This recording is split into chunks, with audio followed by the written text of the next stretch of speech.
Indo British advanced pain clinic. నొప్పి మాయం, surgery దూరం.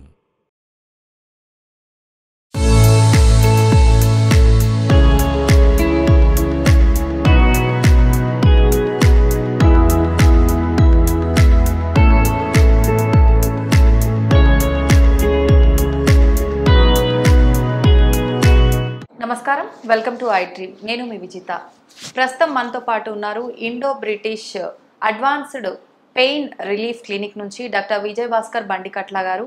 ప్రస్తుత రోజుల్లో చూసుకుంటే చాలా మందిలో తలనొప్పి అనే సమస్య ఎక్కువగా కనిపిస్తుంది. దానికి రీజన్ ఏదైనా రకరకాలుగా ఇబ్బంది పడుతున్నారనే చెప్పొచ్చు. అసలు ఏంటి తలనొప్పి, ఎందుకు వస్తుంది, ఆ తలనొప్పిని మనం ఎలా కంట్రోల్ చేసుకోవచ్చు, దానికి సంబంధించిన అడ్వాన్స్డ్ ట్రీట్మెంట్స్ ఏ రకంగా ఉన్నాయి, ఇప్పుడు సార్తో మాట్లాడి తెలుసుకుందాం. నమస్తే సార్. నమస్తే ఐ డ్రీమ్ ప్రేక్షకులకి నమస్తే సార్. తలనొప్పి సార్ చిన్నపిల్లల్లో కూడా చూస్తున్నాం, పెద్దవాళ్ళలో కూడా చూస్తున్నాం, ప్రతి ఒక్కరిలో సీజనల్గా చూస్తున్నాం. కొంతమంది పొల్యూషన్లోకి వెళ్తే ఎక్కువగా వస్తుంది అంటుంటారు, కొంతమంది సమ్మర్లో, కొంతమంది వింటర్లో, రకరకాలుగా చెప్తుంటారు సార్. అసలు ఏదేమైనా తలనొప్పి ఎందుకు వస్తుంది సార్, దానికి సంబంధించిన ట్రీట్మెంట్స్ ఏ రకంగా ఉన్నాయి? తలనొప్పి అనేది ఒక పెద్ద తలనొప్పి, పేషెంట్కే కాదు డాక్టర్ కూడా చాలా పెద్ద తలనొప్పి అండి అది. అయితే ఎక్కడి నుంచి వస్తుంది నొప్పి అనేది, ఇప్పుడు తలలో చాలా కాంప్లెక్స్, తల అనేది ఎన్నో రకాల ప్లేసుల నుంచి రావచ్చు. అంటే అందరం భయపడేది తలనొప్పి రాగాలనే ఏంటి, బ్రెయిన్లో ఏమైనా క్యాన్సర్ వచ్చిందా, ట్యూమర్ పెరిగిందా, బ్రెయిన్ ట్యూమర్ అంటాము, ఇంకేదన్నా ప్రాబ్లమ్స్, పెద్ద ప్రాబ్లమ్స్ ఏమైనా ఉన్నాయా అనే దాని గురించి భయం ఉంటుంది. సో అయితే 100కి 99% అలాంటి ప్రాబ్లమ్స్ ఉండవు. ఇవి సాధారణ తలనొప్పులు ఎక్కువ ఉంటాయి. ఎక్కువ శాతం మందిలో వచ్చే నొప్పులు ఎలా ఉంటాయి, స్ట్రెస్ హెడేక్, నిద్ర సరిగ్గా పోలేదు, ఆందోళన చెందుతున్నాము, లేకపోతే ఇలాంటి రకరకాల కారణాల చేత చాలా వస్తాయి. సో ఇప్పుడు మనం చూస్తే గనక తలనొప్పి బ్రాడ్గా చెప్తే కొన్ని రకాలలో, కొన్ని తలలో అంటే మెదడు ఈ చుట్టుపక్కల భాగంలో వచ్చేది హెడేక్ అంటాం మనం, ఇంతవరకు వచ్చేది. అలా కాకుండా కొంతమంది ముఖంలో నొప్పులు వస్తాయి, ఫేషియల్ పెయిన్స్ అంటాం వీటిని. ఇవి రెండో రకంలో. ఓకే, ఇది హెడేక్, ఫేషియల్ పెయిన్స్. కొద్ది మందిలో మెడనొప్పులు ఎక్కువైనప్పుడు ఈ మెడనొప్పి నిదానంగా తలకి పాకుతూ ఉంటుంది. ఇది సెర్వైకోజెనిక్ హెడేక్స్ అని అంటాము. సో ఇలాగా బ్రాడ్గా ఇప్పుడు నేను 3 చెప్పాను. ఇంకా కొంతమందిలో ఏమవుతాయి, ఈ ముఖంలో వచ్చే నొప్పులు ఏవైతే ఉంటాయో వీటితో పాటు వీళ్ళకి ముఖమంతా వేడిగా, ఎర్రగా, వాపులు వచ్చేసేసి కళ్ళల్లో నుంచి, ముక్కులో నుంచి నీళ్లు కారిపోయి ఇలాంటివి వస్తాయి. ఒక పక్కన వస్తూ ఉంటాయి. అంటే వీటన్నిటిని ఆటోనామిక్ హెడేక్స్ అంటాము. ఓకే, ఆటోనామిక్ హెడేక్స్ అంటే ఏంటి అని అంటే, మనకి కొద్దిసార్లు మనం చూస్తూ ఉంటాం, చలిలోకి వెళ్ళినప్పుడు చేతులు తెల్లగా అయిపోతాయి, సడన్ గా అక్కడి నుంచి మళ్ళీ మనము లోపలికి వచ్చినప్పుడు ఏసీలో కూడా మనం చూస్తూ ఉంటాము. ఇది అంటే ఏంటి, రక్త ప్రసరణ అనేది మార్పులు చెందుతాయి. ఈ రక్త ప్రసరణలో మార్పులు చెందినప్పుడు మనకి ఆ చేతిలో తెల్లగా, ఎర్రగా అవటము అనేది కొన్నిసార్లు బ్లూగా అయిపోతాయి చేతులు. రక్త ప్రసరణ తగ్గిపోయినప్పుడు లేదా పెరుగుతున్నప్పుడు ఎర్రగా అవుతాయి, స్టేబుల్గా ఉన్నప్పుడు ఒక రకం. ఇలా రకరకాల మార్పులు మనం ఎలా అయితే చూస్తామో అదే రకమైన మార్పులు మన ముఖంలో కూడా చూస్తూ ఉంటాము. ఈ స్ట్రెస్ కానీ, కొన్ని రకాల ఆహారాలు తీసుకున్నప్పుడు, ఇలాంటివన్నిటి వల్ల కూడా మన తలనొప్పులు వస్తాయి. సింపుల్ చెప్పాలంటే, ఇప్పుడు మనం హెడేక్ గురించి మీరు ఇందాక అడిగారు. హెడేక్ కామన్గా వచ్చేది ఒకటి, నిద్రలేమి, సరిగ్గా నిద్రపోవట్లేదు, బాగా స్ట్రెస్ పడిపోతున్నారు. పిల్లలు పరీక్షల టైంలో కామన్గా జరిగేది, వాళ్ళ మీద మనం ప్రెషర్ పెట్టం కానీ, లేదా వాళ్ళకి సరిగ్గా ర్యాంకులు రావమని వాళ్ళు ప్రెషర్ పట్టం కానీ, ఇలాంటివి జరిగినప్పుడు ఏమవుతాయి, ఒక రకమైన ఆందోళన అనేది చెందుతున్నప్పుడు వీళ్ళకి సింపాథెటిక్ స్టిమ్యులేషన్ అని అంటారు బాడీలో. అంటే మనము ఒక చాలా పెద్ద పని పెట్టుకొని చాలా యాంగ్జైటీ తోటి మనం ఉన్నప్పుడు మన హార్ట్ రేట్ పెరిగిపోతూ ఉంటుంది, గుండె చాలా ఫాస్ట్గా కొట్టుకుంటుంది. నాకు బీపీ పెరిగిపోయింది అని అంటాము, ఆ బీపీలు పెరిగిపోతాయి, షుగర్లు పెరిగిపోతాయి. ఇవన్నీ ఎప్పుడు జరుగుతాయంటే ఆందోళన అనేది మనలో పెరుగుతున్నప్పుడు ఇవన్నీ జరుగుతూ ఉంటాయి. ఈ జరిగేవి ఏవైతే ఉన్నాయో ఇలాంటివే స్ట్రెస్ జరిగినప్పుడు కూడా మన బ్రెయిన్లో కూడా జరుగుతూ ఉంటాయి మార్పులన్నీ. ఈ మార్పులు జరిగినప్పుడు ఏమవుతూ ఉంటాయి, ఇది బ్రెయిన్కి వెళ్ళే రక్త ప్రసరణని మార్చేస్తాయి. దీనివల్ల స్ట్రెస్ హెడేక్ వస్తుంది. నిద్ర సరిగ్గా పోవట్లేదు వీళ్ళు, ఆ మార్పులు మళ్ళీ పెరిగిపోతాయి. కొంతమందిలో మైగ్రేన్ అనేది వస్తూ ఉంటుంది. దానివల్ల ఏమవుతుంది, లోపల జరిగే కొన్ని బ్లడ్ సర్క్యులేషన్లో మార్పులు వస్తాయి, కొంత నరాల్లో కూడా కొంత మార్పు వచ్చేస్తుంది. దాన్ని మైగ్రేన్ అని అంటూ ఉంటాము. ఈ టైప్ ఆఫ్ ప్రాబ్లమ్స్ కేవలం స్ట్రెస్ వల్లే కాదు, శరీరంలో ఉన్న హార్మోనల్ చేంజెస్ జరుగుతూ ఉంటాయి. మన శరీరంలో ఎప్పుడైతే కామన్గా జరిగేది వీళ్ళల్లో ఎప్పుడైతే లేడీస్లో మెన్స్ట్రువల్ సైకిల్ నెలసరి అనేది వచ్చినప్పుడు దానికి అనుగుణంగా వచ్చే హార్మోనల్ మార్పులు ఏవైతే ఉంటాయో హార్మోన్ మార్పులు వెంటనే హెడేక్ ఇస్తూ ఉంటుంది. పాపం చాలా మంది ఆడపిల్లలు చెప్తా ఉంటారు, ఇది వచ్చింది, తలనొప్పి పెరిగిపోయింది, నేను పని చేయలేకపోతున్నాను. సో వాళ్ళకి వెంటనే ఇక్కడ నెలసరి దగ్గర ఏమన్నా ప్రాబ్లం అవుతా ఉందా, అక్కడి నుంచి వచ్చేది దాన్ని కంట్రోల్ చేసుకుంటే ఆ హెడేక్లు తగ్గుతాయి. ఇంకా కొద్దిమందికి పలానా ఆహారం తింటే వస్తాయి. మిడిల్ ఏజ్ లేడీస్లో చాలా మందిలో మనం చాక్లెట్ తింటే పాపం చాక్లెట్ తిన్నా, కొన్నిసార్లు అరటి పండ్లు, స్ట్రాబెర్రీస్, కొంతమందికి ఈవెన్ పన్నీరు, చీజు లేక పాలు పెరుగుల్లో కూడా మీకు ఈ నొప్పులు రావటం చూస్తూ ఉంటాము. దీనికి మనం ఏం చేస్తూ ఉంటామో వీళ్ళకి ఒక పెయిన్ డైరీ మెయింటైన్ చేస్తాము. ఏది తిన్నప్పుడు ఎంత నొప్పి వస్తూ ఉంది అనేది ఒక డైరీ మెయింటైన్ చేసినప్పుడు వాళ్ళ దినచర్య ఎలాగైతే ఉంటుందో దాన్ని బట్టి ఇవన్నిటిని కనుక్కొని అది మనం తీసుకొని ఐడెంటిఫై చేస్తాం. పోలీస్ ఇన్వెస్టిగేషన్ లాగానే ఒక ఇన్వెస్టిగేషన్ చేస్తే అందులో నుంచి ఎక్కువ భాగం మీరు పలానా ఐటమ్ తిన్నప్పుడు మీకు నొప్పి వస్తూ ఉంది అనేది మనం కనుక్కుంటే కనుక దాన్ని మనం తగ్గిస్తే మనకి పెయిన్ రిలీఫ్ అనేది, హెడేక్ అనేది, రిలీఫ్ అనేది కనుక్కోగలుగుతుంది చాలా తేలిగ్గా. మందులతోటి పెద్దగా సంబంధం లేకుండా ఈ డ్రగ్కి మీకు ఎలర్జీ ఉంది, దానివల్ల హెడేక్ వస్తుందని కనుక్కోవచ్చు. అది స్కిప్ చేసేయాల్సిందేనా సార్? అట్లా అంతే, అప్పుడు మనము స్కిప్ చేయడానికి అవకాశం దొరుకుతుంది. కరెక్ట్. అదే. సో ఇట్లాగా అవి హెడేక్స్ అనమాట. అందులో ఇంకా చాలా ఉంటాయి. కొంతమందికి చల్లటి నీళ్లు తాగాలనే పట్టేస్తుంది తలకి, అది అలా పట్టుతూ ఉంటాయి. సో అట్లాంటప్పుడు అవి కొంచెం అవాయిడ్ చేసుకోవటము, మరీ అంత టూ మచ్ కోల్డ్ తీసుకోకుండా మేనేజ్ చేసుకోవటము, ఇలాగ రకరకాల కాజెస్ ఉంటాయి. కొంతమందికి హెడ్ ఇంజురీస్ జరిగిన వాళ్ళకి, నేను ఇందాక చెప్పినట్లు ట్యూమర్లు ఉండే వాళ్ళకి, ఇలాంటి వాళ్ళకి కొన్ని రకాల హెడేక్లు ఉంటాయి. ఇంకొక రకం హెడేక్ నేను చెప్పాను మీకు ఇందాక, ఫేషియల్ పెయిన్స్ ఉంటాయి. ఫేషియల్ పెయిన్స్ అంటే ఏంటి అంటే కనుక ఇప్పుడు మనకి ఈ ముఖం ఏదైతే ఉందో దీనిలో మనకి స్పర్శ తెలిసే నరము బ్రెయిన్ అడుగు నుంచి బయటకు వస్తుంది. ఈ వచ్చిన నరం ఏదైతే వస్తుందో అది 3 భాగాలుగా అది డివైడ్ అవుతుంది. ఈ 3 బ్రాంచుల్లో ఏవైతే ఉన్నాయో ఒకటి పైకి వెళ్తుంది, ఒకటి మధ్యలోకి వస్తుంది, ఒకటి కిందకి వెళ్తూ ఉంటుంది. అవన్నీ మళ్ళీ చిన్న చిన్న బ్రాంచెస్ అయిపోతాయి. అవన్నీ మన ఫేస్లో ఉంటా ఉంటాయి. వీటిలో ఈ నరము బ్రెయిన్ దగ్గర నుంచి బయటికి వచ్చే క్రమంలో ఎక్కడ చిన్న షార్ట్ సర్క్యూట్ లాగా అయినా కానీ చాలా పెద్ద పెయిన్స్ వస్తాయి. దీన్ని ట్రైజెమినల్ పెయిన్స్ అంటాం అనమాట. ఇది ఫేషియల్ పెయిన్స్ అంటాం, వీటిని ట్రైజెమినల్ పెయిన్స్ అంటాము. ఈ షార్ట్ సర్క్యూట్ ఏదైతే అయిందో ఇది పాపం ఎంత క్లిష్టమైన నొప్పి ఉంటుందంటే అందులో ఒకటి ట్రైజెమినల్ న్యూరాలజియా అంటాం. ఇందులో అది వచ్చిన వాళ్ళు దాదాపు ఒక 1,00,000 మందిలో ఒకళ్ళకి వస్తుంది. అది కానీ అది వచ్చినప్పుడు మాత్రము దానికి ఇంకొక పేరు ఏంటంటే సూయిసైడ్ డిజీజ్. ఆత్మహత్య చేసుకోవటానికి చాలా ఎక్కువగా దాన్ని పుష్ చేసే ఒక జబ్బు అనమాట అది. అంటే ఇంకా వాళ్ళకి జీవితంలో 24 అవర్స్ ఆ నొప్పి ఎప్పుడు వస్తుందా అని దాన్ని ఆలోచించుకుంటూ బ్రతికేస్తారు.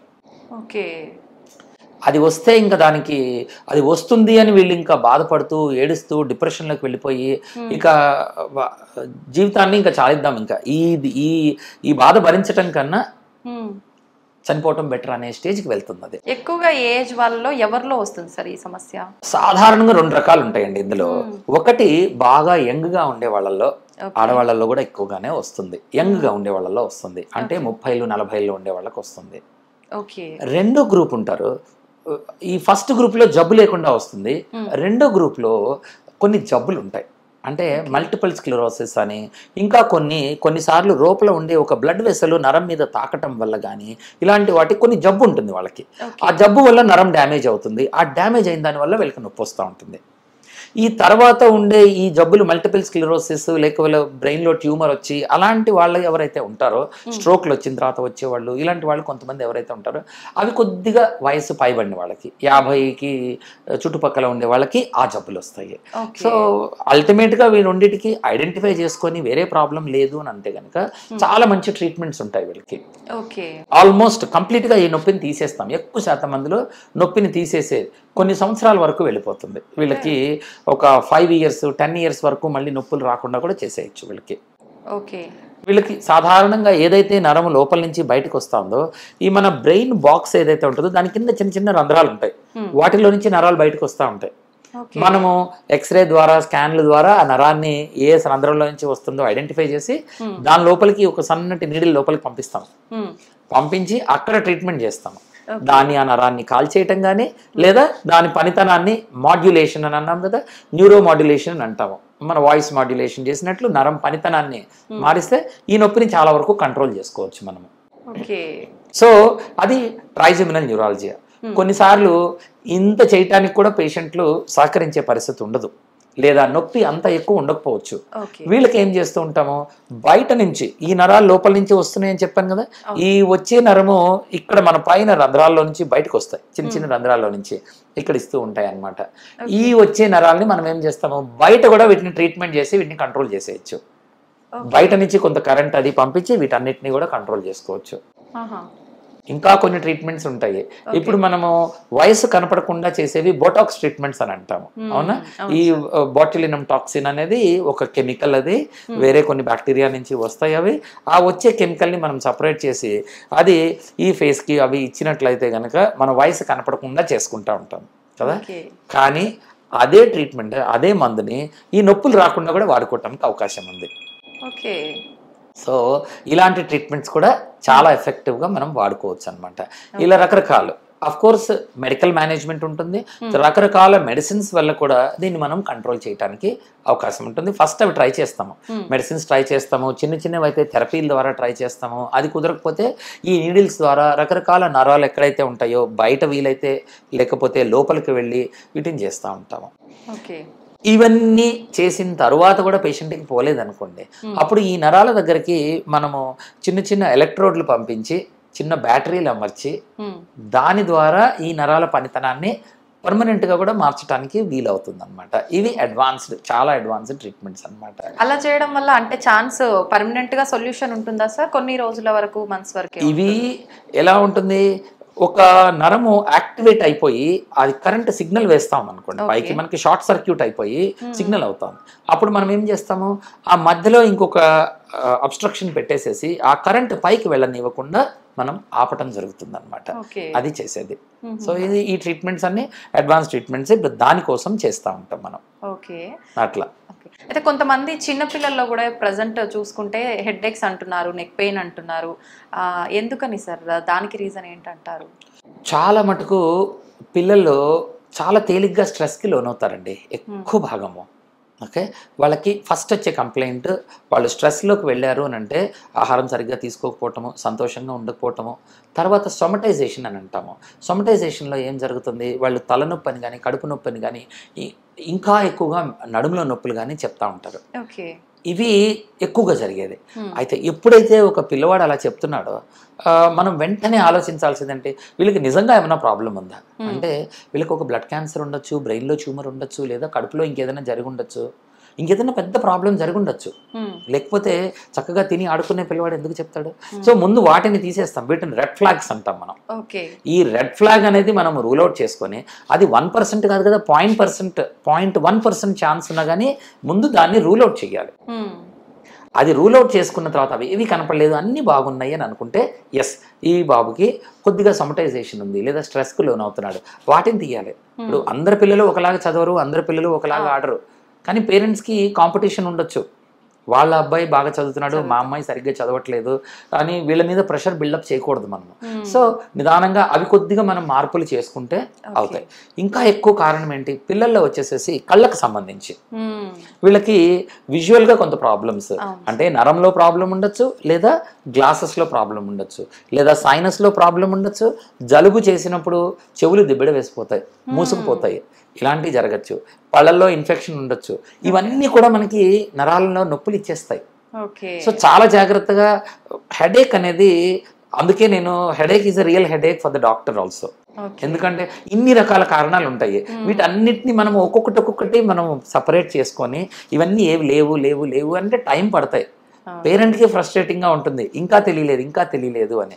ఓకే, కానీ మల్టిపుల్ స్పెషలిస్ట్, ఒక ఈఎన్టీ డాక్టర్ దగ్గరికి వెళ్తాము, ఒక కంటి డాక్టర్ దగ్గరికి వెళ్తాము, డెంటల్ డాక్టర్ దగ్గరికి వెళ్తూ ఉంటాము, ఫిజిషియన్ దగ్గరికి వెళ్తూ ఉంటాము, న్యూరాలజిస్ట్ దగ్గరికి వెళ్తూ ఉంటాము.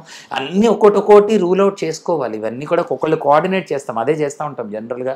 ఇలా హెడేక్ వచ్చిన పేషెంట్స్కి ఇవన్నీ ఏం లేవు అని చూసుకొని అప్పుడు ఓకే మీకు ఇంకా ఈ పెయిన్ ఉంది, మెడలో స్పాండలోసిస్, పెద్దవాళ్ళు అయితే కనుక 25-30 years సర్వైకల్ స్పాండలోసిస్ అని అంటాము, మెడలో బాగా నొప్పి ఉంది, స్కాన్ తీసి అరిగింది, డిస్క్లో ప్రాబ్లం వచ్చింది, ఇక్కడ మనము ట్రీట్మెంట్ చేస్తే నొప్పి తగ్గే అవకాశం ఉంది, లేదా ఇక్కడ పైకి వెళ్ళే నరాలని బ్లాక్ చేస్తే తగ్గే అవకాశం ఉంది, థెరపీలు చేయొచ్చు, ఫిజియోథెరపీ చేయొచ్చు. ఇలాంటి ఏమి ట్రీట్మెంట్ చేస్తే వీళ్ళకి బెటర్ ఉంటుంది, ఏ మెడిసిన్ వాడితే బెటర్ ఉంటుంది, ఇవన్నీ చూసుకొని ముందుకు తీసుకొని వెళ్ళాలి. ఓకే, అలా ముందు ప్రాబ్లం ఏంటి డీటెయిల్ గా తెలుసుకున్న తర్వాతే ట్రీట్మెంట్. ఎప్పుడైనా సరే it is all about finding the problem. ఎక్కడ ప్రాబ్లం ఉంది తెలుసుకుంటే, ప్రాబ్లం ఎక్కడుందో తెలిస్తే దానికి సొల్యూషన్ చేయటం చాలా తేలిక అవుతుంది. అంతా జరిగేదంతా కూడా అక్కడ మనం చేసే ఇంజెక్షన్ వల్ల, లేకపోతే చేసే సర్జరీ వల్ల, మందు వల్ల కాదు. ముందు ప్రాబ్లమ్, ఇందాక నేను చెప్పినట్లు పిల్లవాడికి ఒక చిన్న స్కూల్లో ఇష్యూ వచ్చి ఉండొచ్చు, అది మనకి ప్రొజెక్షన్ అనేది మనకి దీనివల్ల ఉండొచ్చు. అది మనం పెద్దవాళ్ళు పట్టించుకోకపోతే వాడు సొమటైజేషన్ తోటి చెప్తారు. ఆడపిల్లకి ఇంకేదన్నా ప్రాబ్లం ఉండొచ్చు, స్కూల్లో కానీ బయట వేరే వాళ్ళతోటి మనకు చెప్పుకోలేని ప్రాబ్లం ఉండొచ్చు. That will all come out as this. అది ఇలా మనకి హెడేక్ రూపంలోనో, కడుపు నొప్పి రూపంలోనో పాప చెప్తూ ఉంది అని అంటే ఇక్కడ ఏం జరిగింది ఇక్కడ అనేది మనము ఫస్ట్ దాన్ని ఐడెంటిఫై చేయాలి. దానికోసం టైం స్పెండ్ చేయాలి మనం ఎప్పుడు కూడా. అయితే సార్ కొంతమంది అంటే ఫుడ్ ఆలస్యంగా తిన్నా కూడా నాకు తలనొప్పి వస్తుంది అంటుంటారు, అది ఏ రిలేటెడ్ గా ఉంటుంది? హైపోగ్లైసిమియా. నేనే ఒక ఎగ్జాంపుల్. నా చిన్నతనంలో నాకు ఉండేది హైపోగ్లైసిమిక్ హెడేక్ ఉండేది. నాకు ఎప్పుడైతే నాకు ఆకలి అవుతుందో అంటే సరిగ్గా తినకపోతే ఆడేస్తూ ఉంటాము బయట, హైపోగ్లైసిమియా, షుగర్ లెవెల్ పడిపోతూ ఉండేది, తలనొప్పి అని డాక్టర్ దగ్గరికి వెళ్తూ ఉంటాము. డాక్టర్ దగ్గరికి వెళ్తా ఉంటే ఇవన్నీ పట్టించుకున్నప్పుడు ఏంటి, మందులు రాస్తూ ఉంటారు, ఏవో మందులు చూస్తూ ఉంటాము. ఓకే, ఇలాగే ఒకటి ఆకలి అయ్యి హైపోగ్లైసిమియా వచ్చేది ఒకటి ఉంటుంది. అలాగే కొన్ని ఆహారాలు పడకుండా ఉన్నప్పుడు కూడా కొంత వస్తూ ఉంటుంది. ఇలాగా రకరకాల హెడేక్లు అందులో ఉంటాయి అన్నమాట. హైపోగ్లైసిమిక్ చాలా కామన్ గా ఎవరికి చూస్తూ ఉంటాము, షుగర్ పేషెంట్స్. ఒక చైల్డ్, మీకు 10 సంవత్సరాల పాపకి సడన్ గా ఈ హెడేక్స్ చెప్తున్నారు, చెమటలు పట్టేస్తున్నాయి, కింద కూర్చుంటున్నారు, తలనొప్పని పట్టుకుంటున్నారు అని అంటే వాళ్ళకి బ్లడ్ షుగర్ పడిపోతా ఉండొచ్చు. Hypoglycaemic headache. సో అది మనం ఇమ్మీడియట్ గా దాన్ని పట్టుకొని వాళ్ళకి షుగర్ని కంట్రోల్ చేస్తే ఆ ప్రాబ్లం వెళ్ళిపోతుంది. మందులు వాడాల్సిన పని ఉండదు వాళ్ళకి అసలు. ఈ ప్రాబ్లమ్ని ఐడెంటిఫై చేయాలి. సో ఇది వెరీ ఇంపార్టెంట్. ఇది పెద్దవాళ్ళలో కూడా జరుగుతుంది, పిల్లల్లోనే కాదు. 30 ఏళ్ళు, 50 ఏళ్ళు, 70 ఏళ్ళు ఎవరికైనా కానీ హైపోగ్లైసిమిక్ అటాక్స్. షుగర్ ఉన్న పేషెంట్స్ మందులు వేసుకుంటున్నా కానీ మందు డోస్ ఎక్కువైంది, రకరకాల ఇప్పుడు డైట్లు అవి ఫాలో అవుతున్నారు అందరూ. డైట్ ఫాలో అయినప్పుడు ఆటోమేటిక్గా మీకు షుగర్ లెవెల్స్ దానంతా అది కంట్రోల్ అవుతుంటుంది. అప్పుడు మనం వేసుకునే మందు ఎక్కువైపోయింది అనుకోండి, మళ్ళీ హైపోగ్లైసిమియా వస్తుంది. సో చాలా కేర్ఫుల్గా ఫాలో అవుతూ ఉండాలి దీన్ని. అదే ఇవన్నీ చేసిన తర్వాత కూడా ఇప్పుడు మనకి నేను ఇందాక చెప్పినట్లు మెడ అరిగిపోతా ఉంది, లేదా నరం డ్యామేజ్ అయింది, లేదా ముఖంలో వాపు వచ్చేస్తూ ఉంది, కళ్ళలో నీళ్ళు వచ్చేస్తున్నాయి, ఇవంతా కూడా ఇలాంటివి వచ్చినాయి అనుకోండి, వాటికి సపరేట్ ట్రీట్మెంట్ చేస్తూ ఉంటాము, థెరపీలు చేస్తూ ఉంటాము. ఇవి చేసినప్పుడు ఆ నరానికి ట్రీట్మెంట్ చేస్తే వెంటనే తగ్గుతుంది. ఇప్పుడు మన ఫేస్కి ఇప్పుడు మనకు ఒక్కోసారి లైట్లోకి వెళ్తే కనుపాప చిన్నది అవుతుంది, చీకట్లోకి వెళ్తే కనుపాపలు పెద్దవి అవుతాయి, మనం చూస్తాం. ఇవన్నీ కూడా బాడీలో ఒక సిస్టమ్ కంట్రోల్ చేస్తూ ఉంది దీన్ని. అదే మన ఫేస్ లో ఉండే సర్క్యులేషన్, కోపం వచ్చింది అనుకోండి మనకేమవుతుంది, మొహం అంతా ఎర్రగా అయిపోతుంది. అలాగే భయం వేసింది అనుకోండి మొహం పాలిపోయినట్లు అవుతుంది కదా. ఇవన్నీ ఏదో కంట్రోల్ చేస్తాం కదా, బ్లడ్ సర్క్యులేషన్ అంతా బ్రెయిన్ కాదు కంట్రోల్ చేసేది, వేరేది కంట్రోల్ చేస్తా ఉన్నాయి. ఈ కంట్రోల్ చేసే ఈ నాడీ వ్యవస్థ ఏదైతే ఉందో ఇది సపరేట్ వ్యవస్థ, ఆటోనామిక్ సిస్టమ్ అంటాం దీన్ని. వాటిని టార్గెట్ చేస్తాం ఇలా వాపులు వచ్చినప్పుడు, వాటికి ట్రీట్మెంట్ చేస్తే ఇవి బెటర్ అవుతాయి అన్నమాట. వాటికి బ్లాక్స్ చేస్తూ ఉంటాము, వాటిని పని చేయనీయకుండా అబ్లేషన్స్ చేస్తూ ఉంటాము, న్యూరోలైసిస్లు చేస్తూ ఉంటాము, లేదా వాటిని మాడ్యులేట్ చేయడానికి బయట నుంచి కానీ లోపల నుంచి కానీ న్యూరో మాడ్యులేషన్ చేస్తూ ఉంటాం. ఇలాంటి రకరకాలు అవి చేసి దాన్ని ఇంప్రూవ్ చేయొచ్చు. అలా అన్నమాట.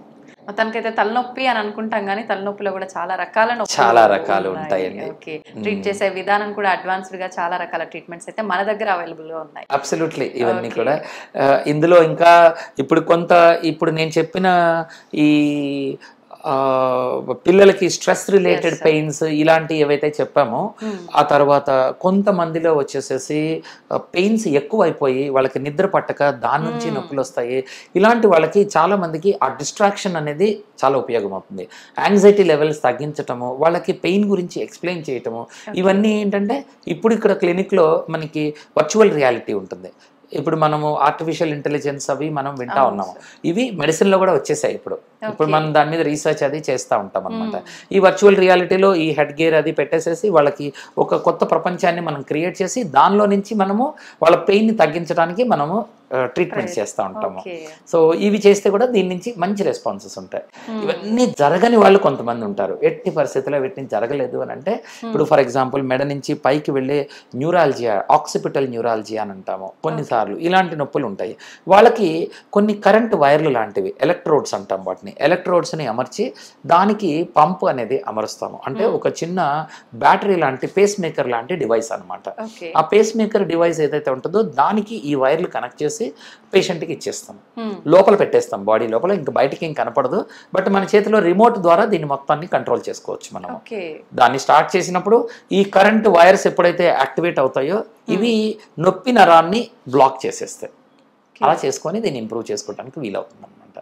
సో ఇది అడ్వాన్స్డ్ టెక్నిక్స్ ఏమంటారు, ఆక్సిపిటల్ స్టిమ్యులేషన్ అని అంటాము. ఆక్సిపిటల్ నర్వ్ స్టిమ్యులేషన్ అని అంటాం అనమాట. ఇక్కడ ఉండే ఆక్సిపిటల్ నర్వ్స్, అలాగే సూపర్ ఆర్బిటల్ నర్వ్ స్టిమ్యులేషన్, తర్వాత స్పీనోపాలటైన్ నర్వ్ స్టిమ్యులేషన్, ఇలాగా స్పెసిఫిక్ నర్వ్స్ ని మనం యాక్టివేట్ చేసి వీటిని కంట్రోల్ చేయడానికి సాధ్యమవుతుంది. సో ఇవి చాలా కొద్ది మంది అవసరం పడతాయి. మిగతా అందరికీ ఈ ముందు చెప్పిన ట్రీట్మెంట్స్ ఇవన్నిటితో కూడా థెరపీస్ కానీ లేకపోతే మందులు కానీ లేదా బ్లాక్స్ కానీ అబ్లేషన్స్ కానీ వీటితోటి మనము బెటర్ చేసి కుదరని కొద్ది మందికి అక్కడ దాకా వెళ్తూ ఉంటాం. అయితే సార్ నరాలు బ్లాక్ అవటం అనగానే కొంతమందిలో అయితే చిన్న టెన్షన్ మొదలవుతుంది. నరాలు బ్లాక్ చేస్తున్నాం అంటున్నారు, దానిలో జరగాల్సిన ప్రక్రియ అంతా కూడా ఆగిపోతుంది కదా, నొప్పి ఒక్కటే తగ్గడంతో పాటు దానివల్ల ఎఫెక్ట్ అవ్వదా అని ఆలోచించే వాళ్ళు కూడా ఉంటారు కదా సార్, వాళ్ళకేం చెప్తారు? ఇక్కడ రెండు రకాల పనులండి. ఒకటి వచ్చేసేసి నరం పనితనం అనేది ఎప్పుడైతే మారుతుందో దీన్ని న్యూరోప్లాస్టిసిటీ అంటాము. అంటే మనం ఒక ప్లాస్టిక్ ఏదైతే ఉందో అది లిక్విడ్ లాగా ఉన్నది, మనం ఏ షేప్ లో కావాలంటే ఆ షేప్ లో ఇస్తాం మనం కదా. ఒక గ్లాస్ కావాలంటే, బౌల్ కావాలంటే, ఇంకొకటి స్పూన్ కావాలన్నా దేన్నైనా సరే మనం ప్లాస్టిక్ ని మనం మౌల్డ్ చేస్తాం. అలాగే బ్రెయిన్ కి ఒక కెపాసిటీ ఉంటుంది, అది నర్వ్ ప్లాస్టిసిటీ. మనకి ఏ పని అయితే అది ఎక్కువ చెయ్యాలో దానిలాగా అది నరాలు మారిపోతాయి. మనకి ఎక్కువ కాలం నరము నొప్పి ఇస్తాం అనుకోండి, ఆ నొప్పి నరాలు కింద మిగతా నరాలన్నీ మారిపోతాయి. అంటే ఒక నరం చూస్తే మనకి ఎలా ఉంటుంది, స్పర్శ ఉంటుంది, మనకి నొక్కితే తెలుస్తుంది, వేడి తెలుస్తుంది, గుచ్చింది తెలుస్తుంది మనకి కదా, గుచ్చుకున్నట్లు తెలుస్తుంది, ఇలాగా కరెంట్ షాక్ తెలుస్తుంది. ఇవన్నీ వేరు వేరు స్పర్శలు ఇవన్నీ మనకి. ఏ స్పర్శ దానిది. యాసిడ్ పడినా తెలుస్తుంది, మనం పట్టుకుంటే అన్ని చెప్తాము, ఎక్కడ ఏది ఎలా ఉంది అనేది పొజిషన్ చెప్తాం మనం. ఇప్పుడు ఏమవుతుంది, నొప్పి బాగా పెరిగిపోయింది అని అంటే దాని ఉద్దేశం ఏంటి, తాకితే తాకినట్లు చెప్పాల్సింది అది మనకి నొప్పి కింద చెప్తుంది కొంతమందికి, మనకు తెలుస్తుంది కొన్నిసార్లు కదా. అంటే బాగా అలసిపోయినప్పుడు కానీ అప్పుడు కూడా మనం చూస్తూ ఉంటాము, అబ్బా ఒళ్ళు పచ్చి పుండులాగా అయిపోయింది అని అంటాం మనం, అవునా. అంటే దాని ఉద్దేశం ఏంటి, నరాలన్నీ వేరేగా పనిచేస్తున్నాయి. సో అది న్యూరల్ ప్లాస్టిసిటీ అనేది జరుగుతుంది. ఈ జబ్బు చేసిన వాళ్ళకి ఇప్పుడు మనం తాకితే నొప్పి వచ్చేస్తూ ఉంటుంది. సో ఆ నరాలు వేరేగా పనిచేసేస్తున్నాయి కాబట్టి దాన్ని మళ్ళీ వెనక్కి తీసుకురావాలి. అప్పుడు మనము ఏం చేస్తుంటాము, కామన్ గా మన ఫోన్ కానీ మన మొబైల్ కంప్యూటర్ కానీ పని చేయలేదు, గ్లిచ్లు ఇస్తా ఉంది, ఫ్రీజ్ అయిపోయింది, ఏం చేస్తాం మనం అప్పుడు, స్విచ్ ఆఫ్ చేసి రీస్టార్ట్ చేస్తాం, దాన్ని రీబూటింగ్ అంటాము. అలాగే ఈ నరాలని కూడా మనం ఒక్కసారి బ్లాక్ చేసామనుకోండి, మళ్ళీ అది రీస్టార్ట్ అయినప్పుడు ఈ గ్లిచెస్ పోతాయి. ఇవన్నీ కూడా ఎలక్ట్రికల్ వైర్ లానే ఉంటాయి కాబట్టి అది రీబూట్ చేసినట్లు మళ్ళీ సెట్ అవుతా ఉంటాయి. చాలా మటుకు దీనివల్ల జరిగిపోతాయి. కొన్నిసార్లు మనం రీబూట్ చేసినా అది పని జరగదు. అప్పుడు మనం ఏం చేస్తాము, ఇక ఈ నరం పని చేయట్లేదు, దానికి కొంత కరెంట్ పంపించి దాన్ని యాక్టివేట్ చేస్తూ ఉంటాం, అది నర్వ్ మాడ్యులేషన్ చేస్తూ ఉంటాము. కొన్నిసార్లు ఏం చేస్తూ ఉంటాము, అసలు ఈ నరం పనిచేస్తేనే చాలా ప్రాబ్లం అయిపోతా ఉంది, పేషెంట్కి నొప్పి ఎక్కువైపోయింది, ఆ నొప్పి వల్ల వాళ్ళ నిద్రపోవట్లేదు, ఆహారం తీసుకోలేకపోతున్నారు, చల్లగా తాగలేరు, వేడిగా తాగలేరు, ఏది చేసినా నొప్పి వచ్చేస్తుంది, ప్రాబ్లమ్స్ అయిపోతున్నాయి. అప్పుడు ఏం చేస్తాము, ఆ నరాన్ని ఆపేస్తాం పనిచేయటం. ఇది ఏ స్టేజ్లో ఎంతవరకు చెయ్యాలి అనేది సైన్స్. ఎప్పుడెప్పుడు ఏ ట్రీట్మెంట్ చేయాలి, ఎప్పుడు మాడ్యులేట్ చేయాలి, ఎప్పుడు న్యూరోలైసిస్ చేసేయాలి, పని చేయనీయకుండా చేయాలి, ఎప్పుడు అబ్లేషన్ చేసేయాలి, లేదా ఎప్పుడు మనము దీన్ని కొద్దిగా స్విచ్ ఆఫ్ చేసి ఆన్ చేయాలి, అది black. Simple, black is simple, ఒక కొన్ని గంటలు పనిచేస్తాయి, బట్ అది సరిపోతుంది కొంతమందికి. కొంతమంది కొద్దిగా స్టిరాయిడ్ చేస్తాము, కొంతమందికి నర్వ్ మాడ్యులేషన్ చేస్తాం. అలా ఎవరెవరికి ఎంతెంత చెయ్యాలి అనేది మనం ఆ పేషెంట్ని బట్టి వాళ్ళ ఏజ్ని బట్టి వాళ్ళ ప్రాబ్లమ్ని బట్టి మనం ట్రై చేసిన వాటిని బట్టి వీటన్నిటిని బట్టి డిసైడ్ చేస్తూ ఉంటాం. ఓకే, ఎటువంటి అపోహలు ఏం పెట్టుకోవద్దు, అయితే పర్లేదు, ఈ ట్రీట్మెంట్కి వెళ్ళొచ్చు అంటారు సార్ అయితే. Okay okay sir, thank you sir, thank you very much. నమస్తే అమ్మా.